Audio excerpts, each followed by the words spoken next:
இன்று தொடங்குகிறது நாடாளுமன்ற மழைக்கால கூட்டத்தொடர். மத்திய பட்ஜெட் நாளை தாக்கல் செய்யப்படக்கூடிய நிலையில் இன்று தாக்கலாகிறது பொருளாதார ஆய்வறிக்கை.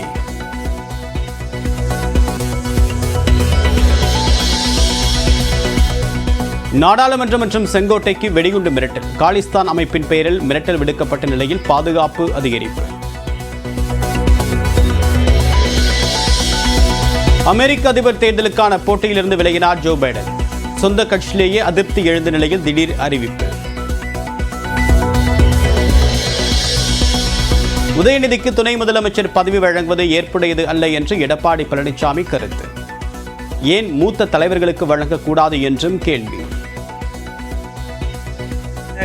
திரு கருணாநிதியுடைய பேரன் திரு ஸ்டாலினுடைய மகன், அதற்காக துணை முதலமைச்சர் கொடுக்கலாமா?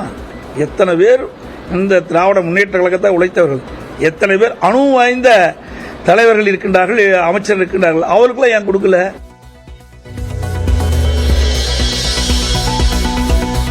அமலாக்கத்துறை வழக்கில் குற்றச்சாட்டு பதிவை ஒத்திவைக்க கோரி செந்தில் பாலாஜி தரப்பில் மனு. சென்னை முதன்மை அமர்வு நீதிமன்றத்தில் இன்று விசாரிக்கப்படும் என்று எதிர்பார்ப்பு.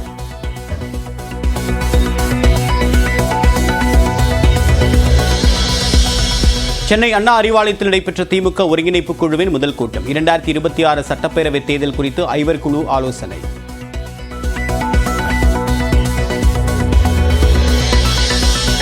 உச்சநீதிமன்றத்தில் இன்று மீண்டும் விசாரணைக்கு வருகிறது நீட் முறைகேடு வழக்கு. மையங்கள் வாரியான முடிவுகள் குறித்து விசாரிக்கிறது தலைமை நீதிபதி அமர்வு.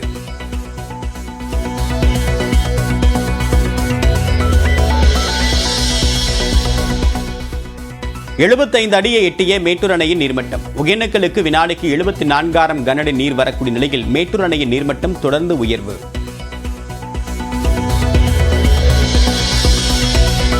திருவண்ணாமலையிலிருந்து கோவை வந்த தனியார் ஆம்னி பேருந்தில் அதிகாலையில் தீ விபத்து. பயணிகள் பாதுகாப்பாக இறக்கிவிடப்பட்ட நிலையில் பேருந்து முழுமையாக தீக்கிரையானது.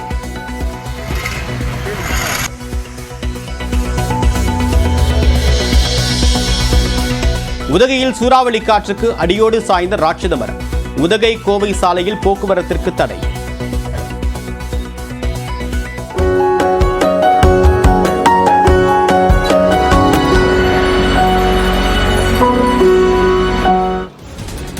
வணக்கம் தமிழ்நாடு நிகழ்ச்சிக்கு வரவேற்கிறோம். ஒவ்வொரு முக்கியமான செய்திக்கு பின்னால் இருக்கக்கூடிய பல்வேறு கோணங்கள், பின்னணி தகவல்கள், இவற்றை பகுப்பாய்வு செய்து வழங்கக்கூடியதுதான் இந்த நிகழ்ச்சி. இந்த நிகழ்ச்சியில் முதலாவதாக இன்றைக்கு 2 முக்கியமான செய்திகளை பார்க்கவிருக்கிறோம். அதனைத் தொடர்ந்து நியூஸ் அண்ட் பகுதியில் 4 முக்கியமான செய்திகள்.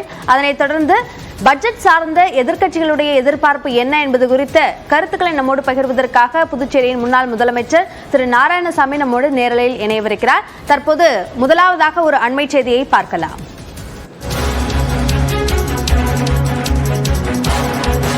தமிழ் மாநில காங்கிரஸ் இளைஞர் அணி தலைவர் பதவியை ராஜினாமா செய்திருக்கிறார் யுவராஜ். கட்சியை மறுசீரமைப்பு செய்து புதிய பொறுப்புகள் வழங்கப்பட இருப்பதனால் இந்த முடிவு என்றும் அவர் குறிப்பிட்டிருக்கிறார். இது சார்ந்த கூடுதல் விவரங்களை நம்முடைய செய்தியாளர் தமிழரசியிடம் கேட்கலாம். தமிழரசி, யுவராஜ் தரப்பிலையும் கட்சி தரப்பிலையும் இந்த பதவி விலகல் குறித்த விளக்கமாக என்ன கொடுக்கப்பட்டிருக்கு? அபிநயா, தமிழ் மாநில காங்கிரஸ் கட்சியின் இளைஞர் அணி தலைவராக யுவராஜா நீண்ட ஆண்டுகளாக பொறுப்பு வகித்து வருகிறார். இந்த நிலையில் அவர் இளைஞர் அணி தலைவர் பதவியை ராஜினாமா செய்து கட்சி தலைமைக்கு கடிதம் கொடுத்திருக்கிறார். குறிப்பாக கடந்த நாடாளுமன்ற தேர்தலின் போது பாஜக கூட்டணியிலிருந்து அதிமுக விலகியது. இருப்பினும் தமிழ் மாநில காங்கிரஸ் கட்சி தொடர்ந்து பாஜகவுடன் கூட்டணியில் இருந்தது. அப்போது யுவராஜா நேரடியாக அதிமுக பொதுச் செயலாளர் எடப்பாடி பழனிசாமியை நேரடியாக அவரது இல்லத்தில் சந்தித்து பேசினார். அப்போது அது பெரும் சர்ச்சையை ஏற்படுத்தியது. அப்போது அது மரியாதை நிமித்தமான சந்திப்பு என்றும் அவர் விளக்கம் அளித்திருந்தார். இந்த நிலையில் கடந்த நாடாளுமன்ற தேர்தலில் பாஜக கூட்டணியில் 3 தொகுதிகளில் தமாக போட்டியிட்டு தோல்வி அடைந்தது. இந்த நிலையில் தற்போது யுவராஜா இளைஞர் அணி தலைவர் பொறுப்பிலிருந்து ராஜினாமா செய்து அதற்கான கடிதத்தை கட்சி தலைமைக்கு கொடுத்திருக்கிறார். இது தொடர்பாக அவரிடம் பேச முயன்ற போது அவர் யாருக்கும் பதிலளிக்கவில்லை. இருப்பினும் கட்சி தலைமையிடம் இது தொடர்பாக நாம் பேசிய போது தமிழ் மாநில காங்கிரஸ் கட்சியை மறுசீரமைக்க இருப்பதாகவும் ஒவ்வொரு மாவட்ட தலைவர்களுக்கும் 2 சட்டமன்ற தொகுதிகள் வழங்கப்பட்டு அவர்களுக்கு புதிய பொறுப்புகள் வழங்க இருப்பதாகவும், அதே போல இளைஞர் அணி, மகளிர் அணி, தொழிலாளர் அணி என எல்லா அணி தலைமைகளும் மறுசீரமைக்கப்பட இருப்பதாகவும் கட்சி தலைமை விளக்கம் அளித்திருக்கிறது. அதன் அடிப்படையிலேயே யுவராஜா இளைஞர் அணி பொறுப்பிலிருந்து விலகுவதாக கடிதம் கொடுத்திருப்பதாகவும், அவர் உறுப்பினராக தொடர்ந்து நீடிக்கிறார் என்றும் கட்சி தலைமை கூறியிருக்கிறது. மேலும் கட்சியின் புதிய பொறுப்புகள், புதிய தலைமைகள் குறித்து நாளை அல்லது நாளை மறுதினம் அதிகாரப்பூர்வ அறிவிப்புகள் வெளியிடப்படும் என்றும் தமிழ் மாநில காங்கிரஸ் கட்சி வட்டாரத்தில் தகவல் தெரிவிக்கப்படுகிறது. அபிநயா, தமிழ் மாநில காங்கிரஸ் கட்சியினுடைய முக்கிய முகங்களில் ஒருவரான யுவராஜ் தற்பொழுது இளைஞரணி தலைவர் பதவியை ராஜினாமா செய்திருக்கிறார். இது மறுசீரமைப்பிற்கான ஒரு நடவடிக்கை என்று மட்டும் கட்சியினுடைய தலைமை தரப்பிலிருந்து தகவல் கொடுக்கப்பட்டிருக்கிறது. சார்ந்த விரிவான விவரங்களுக்கு நன்றி தமிழரசி. அடுத்ததாக மற்றொரு அண்மை செய்தியை நாம் பார்க்கலாம். ஆம்ஸ்ட்ராங் கொலை வழக்கு தொடர்பாக முக்கியமான மற்றொரு விசாரணை கோணம் கிடைத்திருக்கிறது. மணல் குவாரி முன்விரோதம் காரணமாக ஆம்ஸ்ட்ராங் கொலை செய்யப்பட்டிருக்கிறாரா என்ற கோணத்தில் தன்னுடைய விசாரணையை தொடங்கி இருக்கிறது சிபிசிஐடி போலீஸ். இது சார்ந்த கூடுதல் விவரங்களை நம்முடைய சிறப்பு செய்தியாளர் கோகுலிடம் கேட்கலாம். கோகுல், இந்த கோணத்தில் தன்னுடைய விசாரணையை தொடங்கியதற்கு என்ன காரணம்?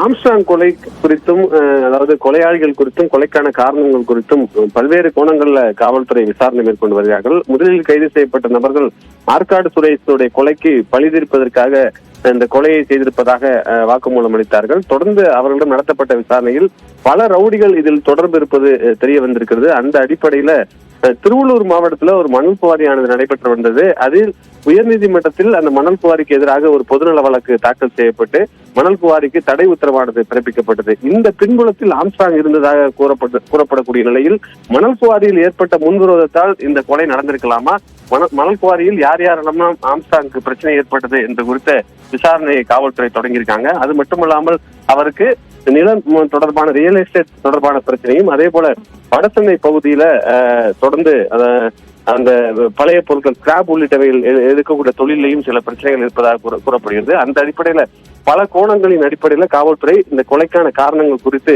பல்வேறு நபர்களை பிடித்து விசாரணை நடத்தி வருகிறார்கள். இதுவரை 16 பேர் இந்த கொலை வழக்கில் கைது செய்யப்பட்டிருக்கிறார்கள். இதில் முக்கிய குற்றவாளிகள் அளிக்கக்கூடிய வாக்குமூலத்தின் அடிப்படையில் அடுத்தடுத்தமாக இருக்கக்கூடிய பிரபல ரவுடிகள் இதில் தொடர்பு இருப்பதால் இந்த ரவுடி கும்பலுக்கு இது போன்ற தொழில் காரணமாக ஏற்பட்ட முன்விரோதத்தால் இந்த கொலையை நடத்திருக்கலாம் என்றும், கோடிக்கணக்கான ரூபாய் இந்த கூலிப்படைக்கும் இந்த கொலைக்கு தொடர்பானவர்களுக்கும் செலவு செய்திருக்கலாம் என்ற விசாரணையும் காவல்துறை தரப்பால் நடத்தப்பட்டு வருகிறது. ஆம்ஸ்ட்ராங் கொலைக்கான காரணம் என்ன என்பதை கண்டறிவதற்காக பல்வேறு கோணங்களில் தன்னுடைய விசாரணையை விரிவுபடுத்தியிருக்கிறது காவல்துறை. இது சார்ந்த கூடுதல் விவரங்களுக்கு நன்றி கோகுல். அடுத்ததாக பட்ஜெட் சார்ந்த எதிர்பார்ப்புகள் என்ன என்பது குறித்த கருத்துக்களை நம்மோடு பகிர்வதற்காக புதுச்சேரியின் முன்னாள் முதலமைச்சர் திரு நாராயணசாமி நம்முடைய இணைப்பில் இருக்கிறார். அவரோடு பேசலாம். வணக்கம் சார். பட்ஜெட் சார்ந்த எதிர்பார்ப்புகள் எதிர்க்கட்சிகளுடையது என்ற குறிப்பிட்ட வகையில் என்னென்ன எதிர்பார்ப்புகள் இருக்கின்றன, எந்த வகையில் இந்த பட்ஜெட் அமைய வேண்டும் என்று நீங்க கருதுறீங்க?